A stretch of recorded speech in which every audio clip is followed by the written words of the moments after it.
आपलं स्वागत आहे सतर्क 24 बातम्यामध्ये। आजची बातमी नाशिक जिल्ह्यातील सातपुडा या दरीमध्ये 60 प्रवाशांना घेऊन जाणारी लक्झरी बस दरीत कोसळलेली आहे, ज्यामध्ये 2 मुलांचा मृत्यू झालेला आहे तर 58 प्रवासी जखमी आहेत अशी प्राथमिक माहिती समोर येत आहे।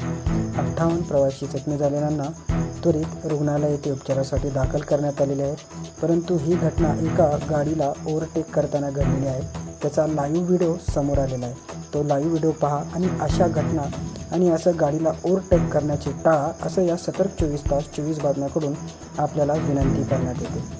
तरी आपण पहा कशा प्रकारे गाडी ओव्हरटेक केलेली आहे आणि ओव्हरटेक केल्यामुळे गाडीचा ताबा सुटून बस दरीत कोसळलेली आहे। सतर्क 24 बातम्या ब्युरो, मी अल्ताफ शेख, उस्मानाबाद।